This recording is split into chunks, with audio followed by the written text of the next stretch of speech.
Howdy folks, I'm Scoryth, the Crimson Renegade, and welcome back to Borderlands.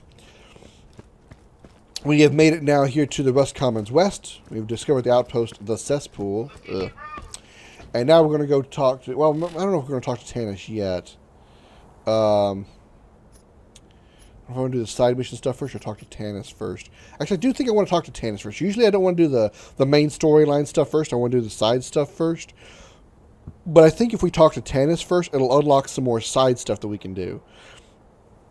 As you can see, she's way back over here. So what we're going to do is I'm going to check out these shops that are over here to my left. And then we'll grab a ride. And we'll grab a runner. And we'll drive out to this point here. And then we'll jump out on foot because we can't go any farther because of, invisible vehicle walls. And walk to Tannis' place. So let's see if they got anything of interest here. Any new shields? Wow, that's a good one. No class mods. Alright, the 271 shield was a 326 there, so I'm going to grab that. Our first shield upgrade in a good long while, I think. Alright, what do we got over here? Let's load up on ammo. Explosive longbow, 63. Alright, let's do explosive longbow. We can get another upgrade to my grenades. I got one recently, but I guess I got a better one there. Hope I can tolerate longbows. I've had issues with them before. These shotguns aren't any good, right? Nothing there, and I don't use SMGs. So let's sell these.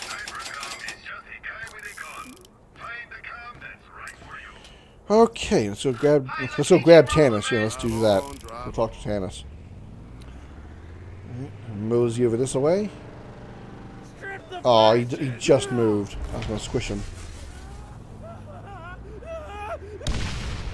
He blew himself up on a grenade. Sucks. I missed out on experience. We're going to get some RAKK here, so let's go and gun these guys down. Use your typical RAKK fighting techniques. Back away from them and keep shooting them. Here we go again. Well, that one spawned quickly. Alright, let's go left over here. Let's see. Yeah, I want to turn back. Oh, we got another RAKK up there. We got a badass shock back up there too.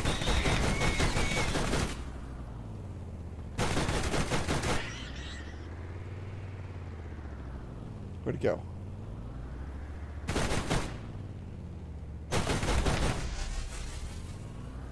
Where'd that badass shock rat go? No, I didn't kill him already. Oh, there he is. Fuck me.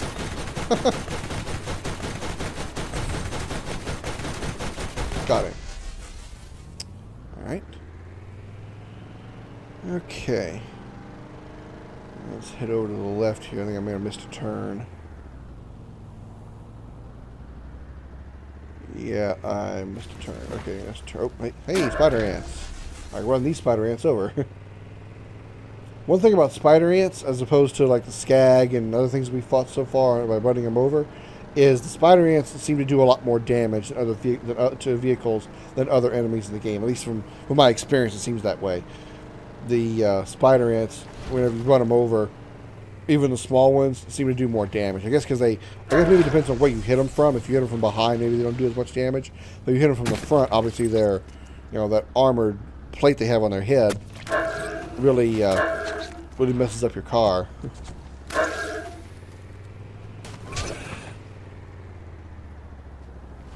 I haven't really taken the time to try to, drive over them from behind, but all right. Oh, on turn. Okay. Let's go through here. And we need to take the bridge overhead, so we go around. Take a right. Hi, spider ants. I'll come back for you guys later. Pass over the bridge. Go left here. And now I'm going to take some time over here to take on a RAKK boss. Not quite as mean or big as Moth RAKK, but can be just as dangerous. Here you go. There he is. I don't know what I don't get what the reference is to his name, but his name is. I'll try to get around here to. Yeah, that is RAKK. I don't know what if that's supposed to be a reference to something like Mothrak's reference to Mothra. I don't know if it's supposed to reference anything. I don't know. He's 26, so it's 2 levels above me, so this guy could be a problem. Especially when I got spider ants around as well that are beating on my car.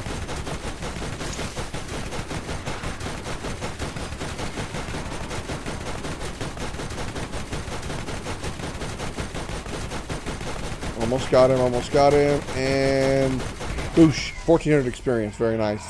And a spattering of gear. As soon as I smish some spider ants here, I will go check out that gear. Now, I believe RAKK only spawns this at that one time.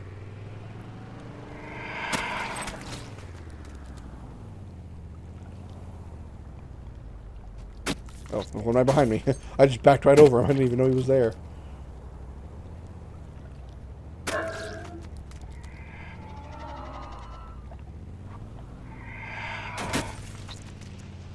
Okay, looks like that's it. Okay, where did I smack down Rikanishu? Okay, I don't remember his name. Rikanishu, whatever. I forgot his name already. Alright, what we got? Green shield, useless. What's this? Purple shield. Ooh, overcharge capacity. So more capacity. I like more capacity.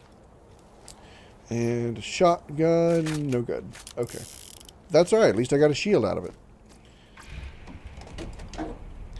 Okay, now let's mosey over here. And this is Tannis's place. I'm stuck. Again. Checkpoint. Alright. Alright. Here we are over here. There's some RAKK over here. Let's pop. Get their attention.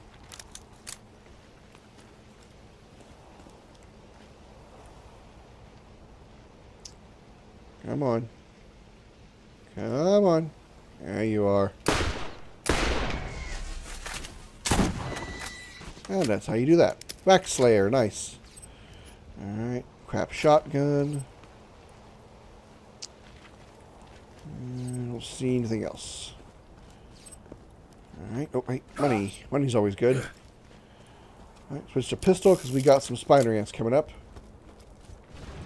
Hi, spider ant. Pop. Pop. Pop. Pop. Pop. Goes this spider ant. Somebody said I could get the rhythm going there because I had to aim. Pop. Goes the spider ant.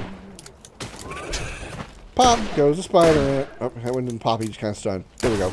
Damn, I'm good. Alright. Get some more up here. Believe me, we're not done. Oh, nice. He spawned in just a way I was able to hit the critical spot. Oh, that one landed on his buddy. Oh, damn. Oh, no. I didn't want this. I want a grenade, but I'm sorry. This will work.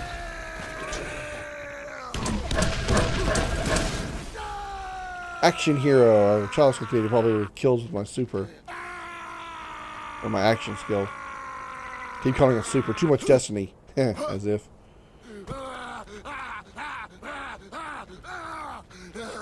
Okay. You can stop growling now. There, thank you. Alright.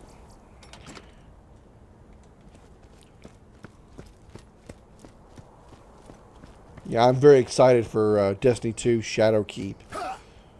Nice to actually see another storyline expansion coming soon. And I'm obviously talking about Destiny here. I'm really glad that that the separation of Bungie and Activision happened, because it seemed like nothing but good has come from that. It seems the you know, it seems like Bungie just had a lot more, for lack of a better term, it's probably a very accurate term. I don't know why I say lack of a better term. I think it's the perfect term. Creative freedom to make the game the way they want to. That's probably Activision was always up their ass going, all right, we want it this way because this way is going to make us money. And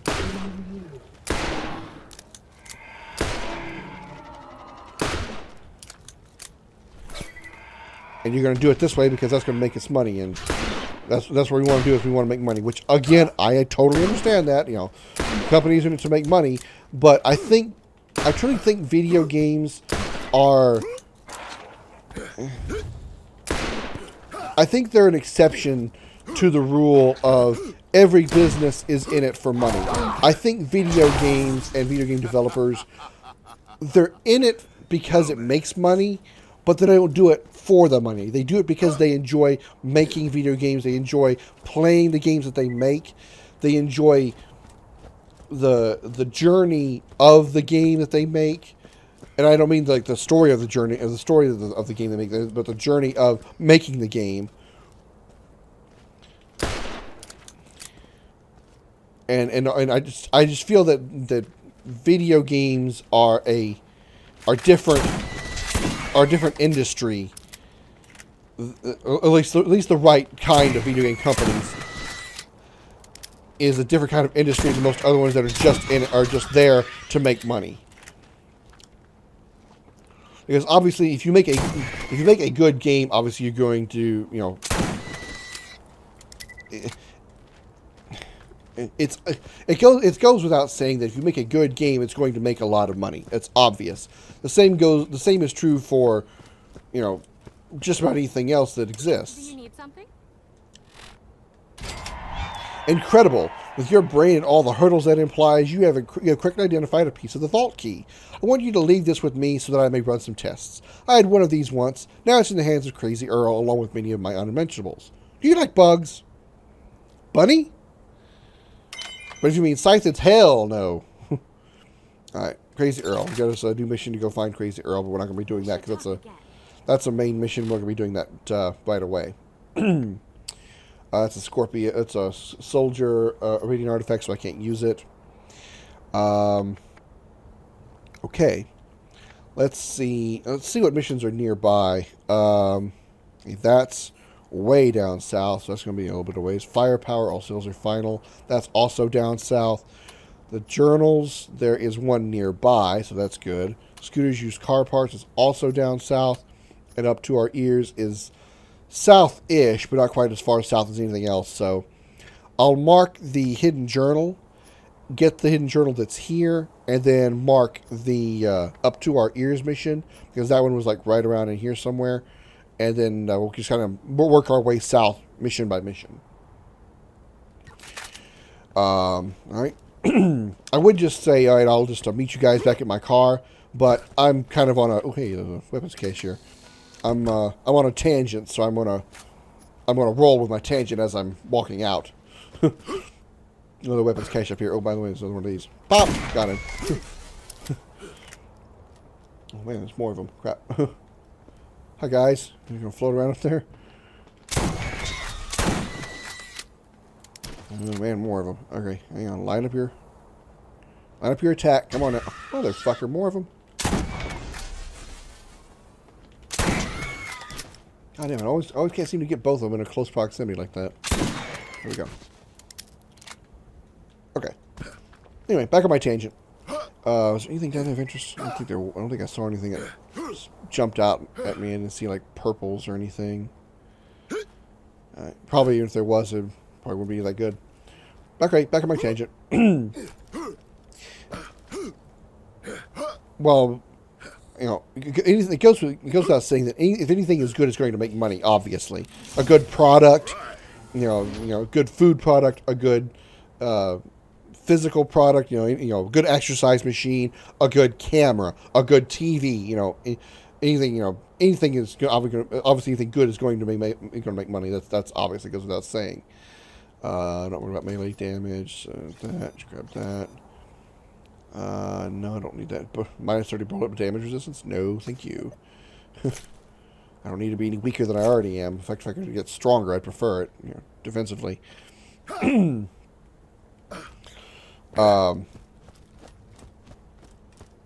But I think that somehow that eludes that concept of if you're make something good, makes a lot of money. Somehow I think that concept eludes some publishers, not necessarily developers, but mostly the publishers. None of these are really any good. That's it says it's better. Okay. There's 62 times 7, huh? Okay, well I'll grab it and I'm gonna lock it, see if it is any good. There's a 30. Is it this one? No, 62 times 7. Okay, lock it. All right. Somehow I think that sometimes some publishers think that or some publishers are the concept of making a good product will bring in more money eludes developers, eludes publishers, specifically ones like EA and Activision. And I mentioned those two specifically because that's just what from what I've seen from the products that I've played of their games and stories I've heard about games being rushed and saying, okay, we want this game by this date, and said game comes out and it's because they haven't had time to test all the bugs, there are problems with it, or because the publishers. It seems to me like the publishers are more greedy than the developers that are making the games. Again, case in point, Activision. Destiny 1 and Destiny 2, I think, would have been much better at their launch if they had not partnered with Bungie, or partnered with Activision, or if Activision had not tried to push them to make the game, not push them to release the game so quickly. And I'm talking about either one, Destiny 1 or Destiny 2. Publishers always see... Oh, I missed that one journal. I was going back for that. I forgot about that. It just seems to me that the publishers are in it for just for the money. They're not in it for the entertainment value of the video game, and the developers are. Developers make the game because they want the game to be good. The publishers just want the money, and that's why that's why I think that developers that publish their own games, unless you've got a publisher that understands that concept of. Tannis, Chief Scientific Advisor, Dahl Corporation, Day 224. The only conversations I have anymore are with this echo recorder. I've developed a relationship with it. Some cycles I sleep with it, and others I make it stay outside of my tent. My waning ability to discern logic from insanity is becoming cumbersome. I've been translating Eridan writings. In between arguing with the recorder, you went off for a few hours during my last sleep cycle. I heard you sneak out. If I were to pontificate, I would infer that the Eridan writings show a class-based society that was quite capable of both leadership and of armed conflict. I would assume when she says sleep with it, I'm assuming she means asleep and just holding it or cuddling it. I don't want to think of her actually trying to... Moving on. Going back to my original subject. I think this next one is actually... No, I don't want to use the boost. I think this next one is actually pretty close to where the next mission is as well. Up to our ears. No, it's in a different spot. Okay, never mind. Sorry, it's still closer anyway. Unless you have a publisher that understands the good the concept that I was talking about, understands that a good product will bring in more money than just getting the product out there and assuming it's going to sell. It's a bad way of thinking. They're just getting it out there just so we can get the money now. That's not a good way to think about anything when it comes to video games. Because rushing a product is not going to be a good thing. There's never been a rushed game that has been good. Now, there has been rushed games that have become good afterwards. Case in point, Destiny, Fallout 76. I have to go on hearsay with Fallout 76, but Destiny I agree with. Destiny 1 was okay-ish at launch, but got better after updates and expansions. As I work, I spend the majority of days having conversations with people that are not there. 2 days ago, I explained to my mother how the translation program I was writing would greatly help me understand exactly what all this Eridan text I've been attempting to decipher actually means. My mother has been dead for 16 years.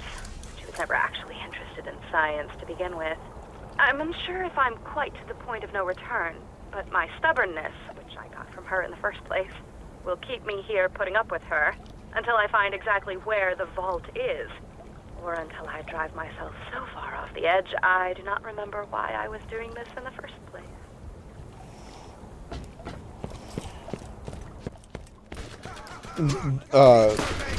No game that was ever rushed to a release date has ever been a good game. Now there has, like I said, there has been rushed games that have gotten better afterwards, but the problem with that concept there is if you get a handful of people that play the game but say it sucks because it's so bugged because it was rushed, you're going to have their friends not want to play that game, and they're not going to care about the updates that make the game better.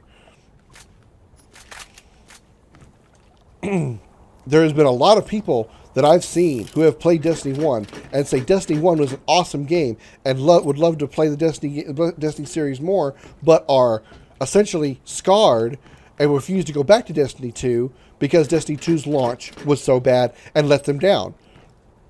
Destiny 2 was such a downgrade, a downscale from Destiny 1 after the Taken King, which was their big, really good update, that going to Destiny 2 was almost worse than going back to Destiny 1 pre-Taken King. So people who were scarred and were found Destiny 2 that bad they refused to go back to the game are not going to go back to it even now after Forsaken, which was the Taken King level update, a really good update that made Destiny 2 really good again. They're not going to want to go to Destiny 2 to play the Forsaken update because they were scarred essentially by the bad launch of Destiny 2. And that's going to sacrifice fans. That's going to cost money, or not cost money, but that's going to prevent money from coming in, because that's going to be for every person that, God damn it, I didn't mean to get out. For every person that refuses to come back to Destiny 2, even after it's gotten good, that's money that Activision didn't get. Whereas if Activision had just shut the fuck up and let Bungie do it the way they wanted to, or had Bungie not teamed up with Activision in the first place, which that's another story altogether. That's another rant that I don't want to get into right now.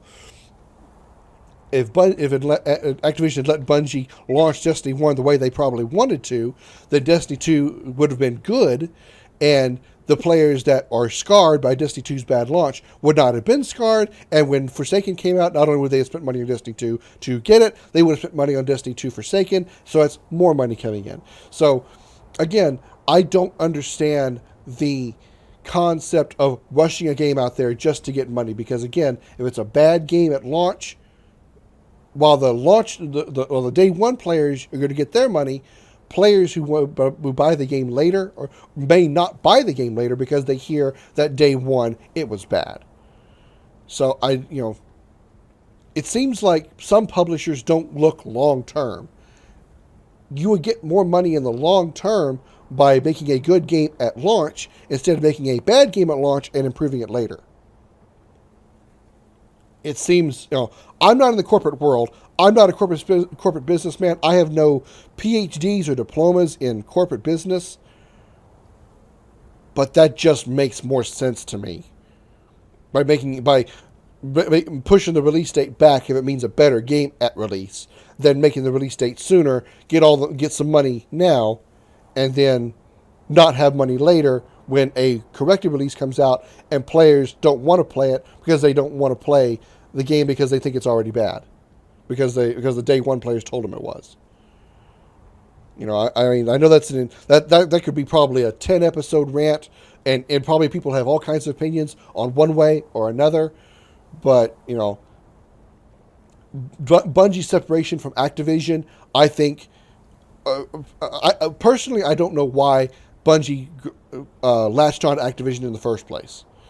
There was so much wrong with Activision before the whole connection with Bungie, at least as far as I'm aware.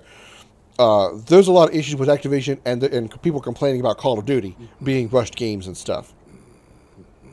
And Activision had a big, heavy hand in that. So I don't know why, unless Bungie just didn't have the money or the capability to publish themselves, and they needed Activision in order to publish it. If that's the reason, then okay. Otherwise, I think Bungie should have just never, ever, ever allied with Activision. As Destiny and Destiny 2, while it is good, I think would have been better had they not. That's just that's all I can say.